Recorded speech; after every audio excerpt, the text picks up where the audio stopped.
Hello दोस्तों, आज हम बनाएंगे ये फिशरमैन या मछुआरा इंक वर्क के साथ। तो ड्राइंग करने के लिए पहले मैंने क्या किया, उसकी बॉडी को कुछ 8 हिस्सों में बांट दिया। अब और ये हमें गिनती पता है कि जो तीसरा हिस्सा है वहाँ पे उसकी छाती आती है, चौथे हिस्से में उसका बेली बटन जो नाभि होती है वो आता है, फिर पैर जहाँ शुरू होते हैं वो आता है, और फिर उसके घुटने मैंने मार्क करे। ये मैंने इसलिए किया क्योंकि जो उसका स्ट्रक्चर है, प्रोपोर्शन है, मैं नहीं चाहती वो ऊपर नीचे हो, इसलिए मैंने पहले थोड़ी रेखाएं लगा के अंदाज़ा ले लिया कि कहाँ उसके हाथ आएंगे, कहाँ उसके हिप्स होंगे और कहाँ उसके घुटने होंगे। अब उस हिसाब से रेफरेंस पिक्चर को देखते देखते मैं उसके कंधे और एक एक करके सारी चीज़ें बनाना शुरू करूँगी। आप गौर से देखें, जो मैंने वो निशान लगाया था उसकी छाती और उसकी नाभि के लिए, वो हमारे को बहुत फ़ायदा देगा स्ट्रक्चर बनाने के लिए। जहाँ नाभि थी, अब मुझे पता है उसकी शर्ट आ सकती है वहाँ पे वो अपनी शर्ट टक करेंगे अपने पजामे में, और जहाँ मैंने उसकी बाहों की मार्क लगाया था वहाँ पे उसकी उंगलियाँ और उसकी हथेली आ गई, और बाकी बाँह जो है अब मैं उसकी शर्ट से थोड़ा सा ऊपर जहाँ पे का फोल्ड है उसके शर्ट का वहाँ तक ले गई। तो जैसे मैंने शुरू में जो मार्क्स लगाए थे उससे बहुत फ़ायदा होता है देखने के लिए कि हम बॉडी का स्ट्रक्चर कैसे बनाएंगे। उसकी उंगलियां मैं जो है बहुत ही गौर से पूरी की पूरी नहीं बना रही हूँ, क्योंकि ये लाइन एंड वॉश का काम है जिसमें हमें सिर्फ एक आइडिया देना होता है कि हम क्या बना रहे हैं। अब आप देखें, जहाँ मैंने उसके घुटनों के निशान लगाए थे, जहाँ उसकी शॉर्ट्स और पजामा, उसकी धोती जहाँ पे ख़त्म हो रही है, वहाँ से लेके उसके घुटने और उसके पैर बनाए। अब आप देख रहे होंगे निशान लगाने से फ़ायदा हुआ क्योंकि मुझे सारा आइडिया हो गया क्या चीज़ कहाँ तक आनी है।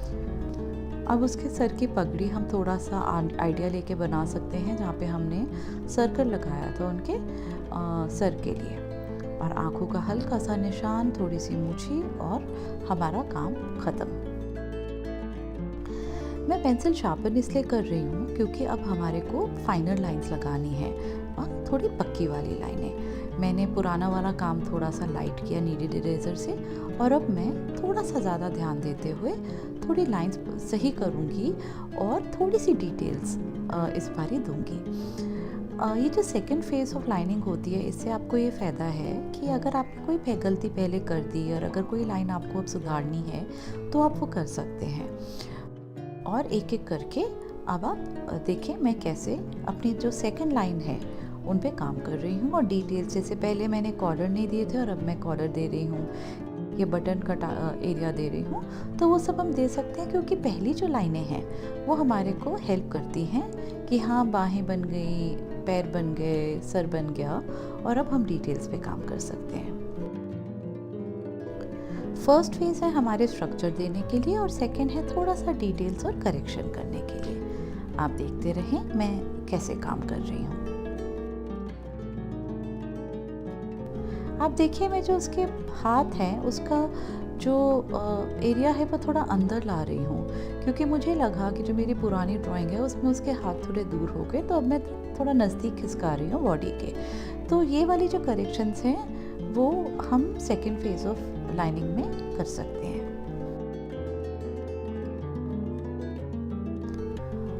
और ये जो डिटेल्स हैं थोड़ी बहुत उसके शॉर्ट्स के जो बल हैं और हाथों की जो उंगलियां हैं, स्लीव्स में जो बल आए थे कपड़े में, वो सब हम देने की कोशिश कर रहे हैं। बहुत ज़्यादा ओवरडू भी मत करिएगा क्योंकि वो अटपटा लगने लग जाता है। अभी हम थोड़ी सी कर्व्स वगैरह उसके पैरों के मसल्स, बोन स्ट्रक्चर के थोड़ी सी और गौर करेंगे, क्योंकि अब हमें पता है कि पैर कहाँ आने हैं। अब हम वो वाली डिटेल्स में थोड़ा बहुत काम कर सकते हैं। पानी देने के बाद अब पैरों का शैडो। बांस बनाते टाइम बस एक बात का गौर करना है कि जो उसकी हथेली है उसके ऊपर नहीं बनाना है। अब मैं निशान देख रही हूँ कि उसकी जो बास्केट है वो कहाँ बन रही है, तो उसके जो कमर है उसके इर्द गिर्द थोड़ी बास्केट आई थी, तो मैंने उसके हिसाब से आइडिया लिया और अब मैंने वो बास्केट के लकीरें खींचनी शुरू कर दी, रस्सी और थोड़ी बहुत उसकी गांठ। उसी हिसाब से अब मैं दूसरी बास्केट देखूंगी कि कहाँ बन रही है। अब आप देखें अगर तस्वीर में, जो राइट वाली दाहिने वाली बास्केट है वो थोड़ी नीचे है और बाइने वाली बास्केट थोड़ी सी ऊपर है। तो इन थोड़ी थोड़ी चीज़ों का आपको गौर करना है ड्राइंग ठीक बनाने के लिए। वैसे बहुत फ़र्क नहीं पड़ता, लेकिन अगर है रेफरेंस पिक्चर में तो थोड़ा सा गौर कर लेना चाहिए। और जो उसकी बॉडी स्ट्रक्चर है, जहाँ पे उसकी कमर है, जहाँ पे उसके शॉर्ट्स ख़त्म हो रहे हैं, उसके आइडिया से मैं बास्केट देख रही हूँ और चीज़ें बना रही हूँ। अब आया हमारा इंक का काम। तो अब क्योंकि मेरी जो सेकंड लेवल ऑफ ड्राइंग है वो ख़त्म हो गई थी, तो अब मैं इंक का काम कर पा रही हूँ। आप देखिए मैं इंक के टाइम पे भी थोड़ा बहुत निशान लगा रही हूँ, पूरे होंठ नहीं, आँखों की तरफ 2 लाइनें, नाक के लिए एक निशान। ये बच्चों वाली ड्राइंग नहीं हो रही है। अगर आपको लग रहा है कि हमने नाक की बजाय एक निशान लगा दिया, नहीं।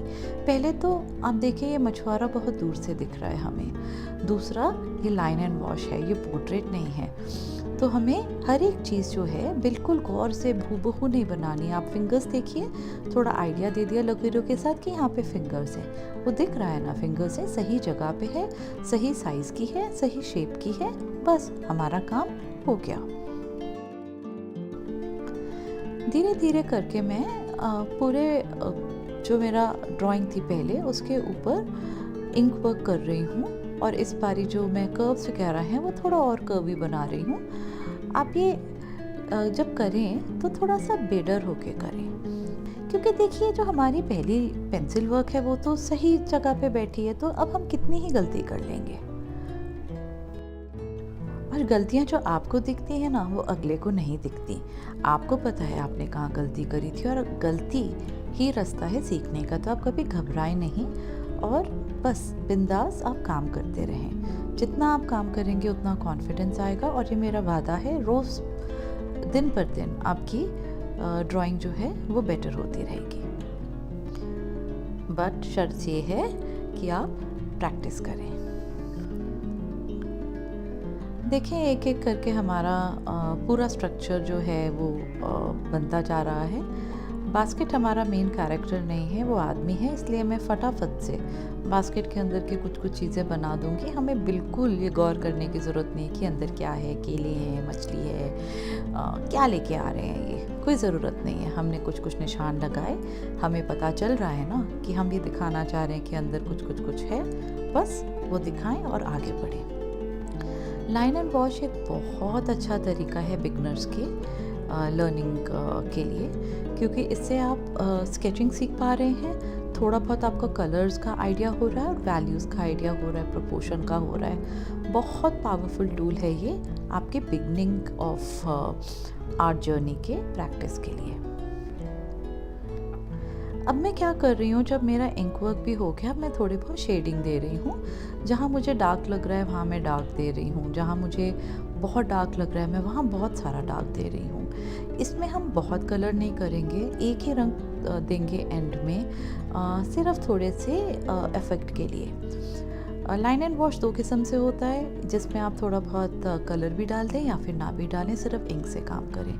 मैं क्या कर रही हूँ, ये स्याही है, मैंने उसको थोड़ा अपने ब्रश में लिया, पानी में हल्का सा डाइल्यूट करके। अब रेफरेंस पिक्चर में मुझे जहाँ जहाँ डार्कनेस दिख रही है उसके कपड़ों में, बास्केट में, पैरों में, वो मैं दे रही हूँ। अब आप गौर से देखें, मैं पैर पूरे के पूरे इंक से नहीं भर रही। और जो रेफरेंस पिक्चर में दाईं तरफ पे थोड़ा डार्क है, लेफ़्ट तरफ में थोड़ा रोशनी आ रही है, इसलिए मैंने उसी हिसाब से दिया। चेहरे पे भी राइट साइड पे डार्क दिया और लेफ़्ट साइड छोड़ दिया। ये आपको बहुत गौर करना है कि कहाँ रंग देना है, कहाँ नहीं। चाहे ये वाटर कलर नहीं है, इंक है, लेकिन रंग तो है, तो उस हिसाब से। और ये भी आप ओवरडू ना करें शुरू में, क्योंकि आप फिर शायद ख़राब करने के उसमें जा सकते हैं। थोड़ा बहुत इफ़ेक्ट दे दिया कि हाँ शर्ट में बल है, पजामे में बल है, हाथों में थोड़ा रंग दिया जहाँ देना था और आगे बढ़े। मैं थोड़ा सा अभी पेन के साथ शेडिंग और दे रही हूँ, थोड़ा सा कैरेक्टर देने के लिए लकीरें इधर उधर दे के आगे बढ़ रही हूँ। लेकिन ये लकीरें बिना सोचे समझे नहीं दे रही। मैं रेफरेंस पिक्चर में देख रही हूँ कि कहाँ पे मुझे थोड़ा सा डार्क कलर और देना है, कहाँ पे शैडो आ रही है, कहाँ पे मुझे गाढ़ा दिख रहा है, मैं वही दे रही हूँ। क्योंकि निब पतली होती है तो मैंने ये ब्रश पेन लिया और उससे फट फट करके थोड़ा सा डार्क रंग छोड़ना शुरू कर दिया।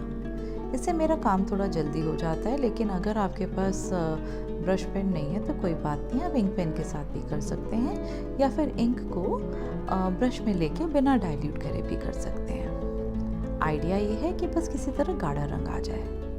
अब आप देखें एक ही कलर में हमने अभी सिर्फ ब्लैक के ही शेड्स यूज़ करे हैं ना, उसी से हमारा ये ड्राइंग निकल आया। अब थोड़ा सा ड्राइंग को कैरेक्टर देने के लिए मैं येलो रंग रिफ्लेक्शन के तौर पे यूज़ कर रही हूँ।